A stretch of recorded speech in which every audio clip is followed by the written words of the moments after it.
भगवान कह रहे जो पुरुष इस धर्म में हम दोनों के संवाद रूप गीता शास्त्र को पढ़ेगा, अर्थात हमने इसकी भाष्य किया है तो पढ़ा तो जरूर है, अवश्य पढ़े हैं। हम भी अपने को भाग्यशाली मानते हैं, हम भी गौरववान मानते हैं, हम भी अपने को प्रारब्धवान मानते हैं। वाह, हमने भी पढ़ा है, क्योंकि भगवान कह रहे हैं इस धर्म में हम दोनों के संवाद रूप गीता शास्त्र को पढ़ेगा, उसके द्वारा भी मैं ज्ञान यज्ञ से पूजित होऊंगा।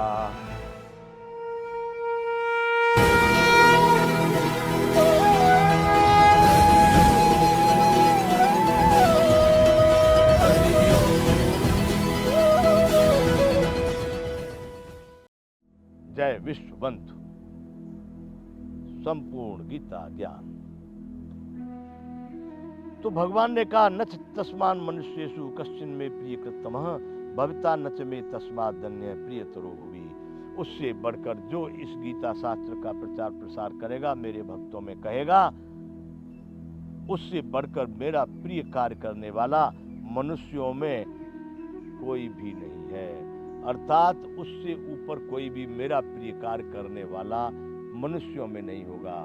भगवान कहना चाहते इस ज्ञान का जो जितना विस्तार करेगा, जितना प्रचार करेगा, जितना पठन पाठन करेगा, अध्ययन अध्यापन करेगा, वह मेरा बड़ा प्रिय होगा तथा पृथ्वी भर में उससे बढ़कर मेरा प्रिय दूसरा कोई भविष्य में होगा भी नहीं। लो, यहाँ तो भगवान ने इतनी बड़ी बात कह दी कि जो इस गीता शास्त्र का इस धरती पर मेरे भक्तों को श्रवण कराएगा या इसका शास्त्र का अध्यापन कराएगा या स्वयं इसका अध्ययन करेगा, प्रचार करेगा, प्रसार करेगा, तो भगवान ने यहां तक कर दिया पृथ्वी भर में उससे बढ़कर मेरा प्रिय दूसरा कोई भविष्य में होगा भी नहीं। अभी है नहीं, ये बात कह दी है। उससे बढ़कर मेरा कार्य करने वाला मनुष्यों में कोई भी नहीं है, एक बात।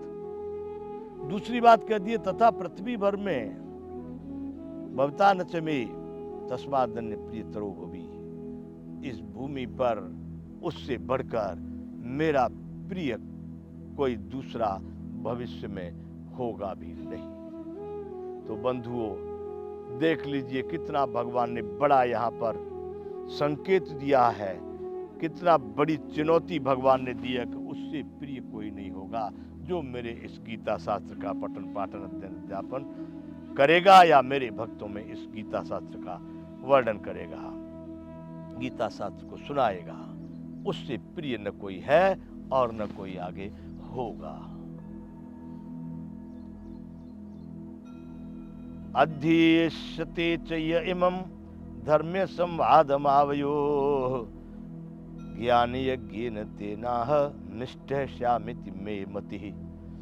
और अर्जुन, मेरा मत तो ऐसा है कि जो पुरुष इस धर्म में हम दोनों के संवाद रूप गीता शास्त्र को पढ़ेगा, उसके द्वारा भी मैं ज्ञान यज्ञ से पूजित हो जाऊंगा। बंधुओं, हम भी अपने को सौभाग्यशाली या धन्य मानते हैं। हम भी अपने को उस रास्ते का पत्थर कंकड़ धूल रजकण मान सकते हैं। क्यों मान सकते हैं? कि हमने आपके समक्ष भगवान कह रहे हैं कि हम दोनों के संवाद रूप गीता शास्त्र को, हमने भगवान और अर्जुन के संवाद रूप इस गीता शास्त्र के 18 अध्याय 700 श्लोक एक भी नहीं छोड़ा है। पूरा पूरा हमने इसका अध्ययन किया है। हमने इस पर अपनी वाणी में, अपनी शब्दों में इसको व्यक्त भी किया है।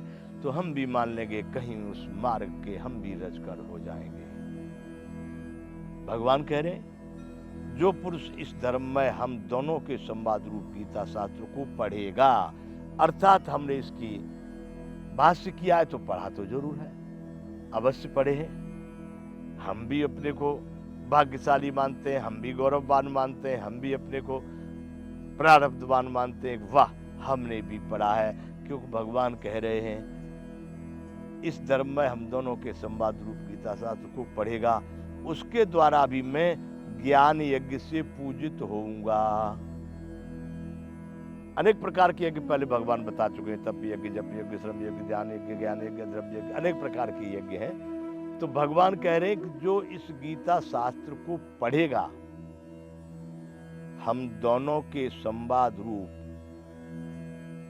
इस गीता शास्त्र को पढ़ेगा, उसके द्वारा भी मैं ज्ञान यज्ञ के द्वारा पूजित होगा।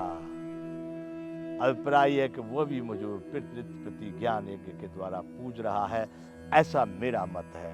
भगवान कह रहे हैं मेरे मत में जो इस गीता शास्त्र को पढ़ेगा, उसके द्वारा भी मैं ज्ञान यज्ञ के द्वारा वो मेरी पूजा कर रहा है, ऐसा सिद्ध होगा।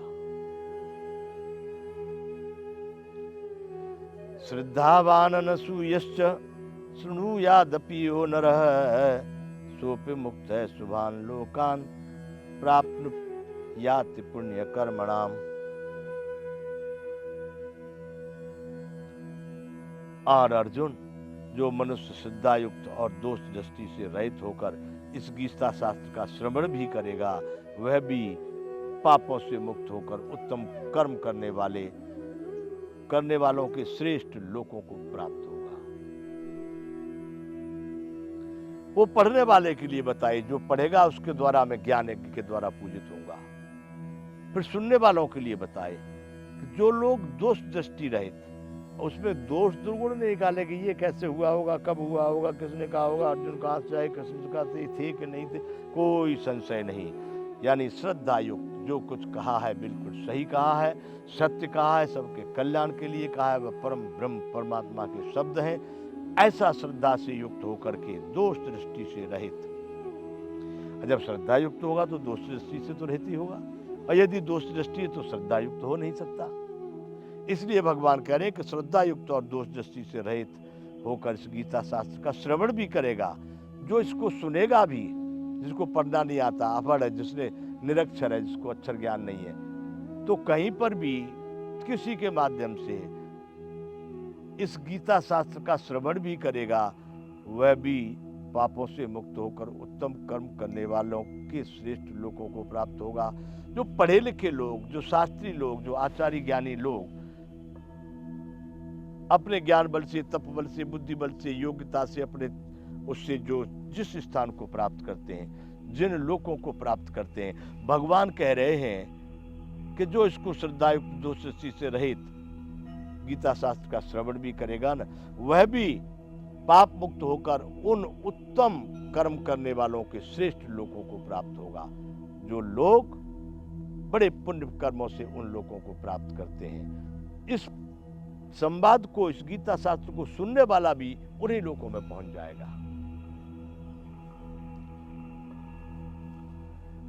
कच्चिदेत छुत्तम पार्थ त्वयि एकाग्रेण चेतसा कच्चित् ज्ञान सम्मोह प्रनष्टते धनंजय।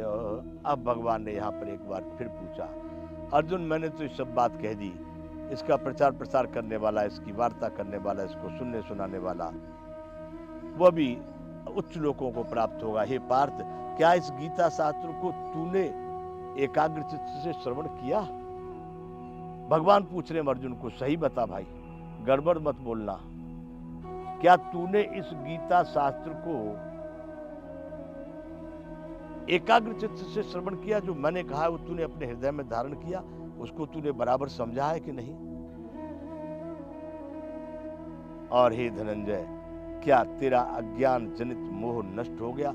वो जो अर्जुन चिंतन कर रहे थे कि मेरे सगे संबंधी, भ्राता भाता, पिता में और आचार्य और सब ये मेरे लोग हैं, मर जाएंगे, बड़ा अधर्म हो जाएगा, बड़ा पाप हो जाएगा, हम इनको मारकर पाप को प्राप्त होंगे, अनेक प्रकार की जो अर्जुन ने कल्पनाएं की थी, या भगवान कह रहे हैं एकाग्र चित्त से श्रवण किया। और हे धनंजय, क्या तेरा अज्ञान जनित मोह, वह मोह कैसा था? अज्ञान जनित, वो ज्ञानवानों की कल्पना नहीं थी। ज्ञानी लोग कोई ऐसा मोह नहीं करते। वह जो अर्जुन को मोह हो रहा था, वहां पर जाकर के एकदम कायरता का भाव उसके मन में आ गया था, उसको भगवान यूं कह रहे हैं, क्या अर्जुन तेरा वह अज्ञान जनित मोह इस गीता शास्त्र को श्रवण करने से नष्ट हो गया कि अभी भी तू उसी मोह दलदल में उलझा हुआ है? भगवान ने ये बात अर्जुन को पूछी कि अर्जुन, ये सब मैंने कह दिया, मेरे शास्त्र को पढ़ाने वालों का भी क्या गति होगी, और जो इसमें श्रद्धा रखेगा उसकी क्या गति होगी, जो इसका प्रचार करेगा उसका क्या होगा, और जो इसको सुनेगा भी उसका क्या परिणाम होगा। ये सब बात बता करके तब भगवान ने फिर अर्जुन से इस बात को पूछ लिया कि अर्जुन, क्या अब तेरा मोह नष्ट हो गया? क्या तूने एकाग्रचित्त होकर के संवाद, इस ज्ञान को सुना है तो तेरे अंतःकरण में आया? क्या तेरा मोह नष्ट हो गया? यह बात अर्जुन से कृष्ण भगवान ने यहाँ पर अंतिम बार पूछा। जय विश्ववंत।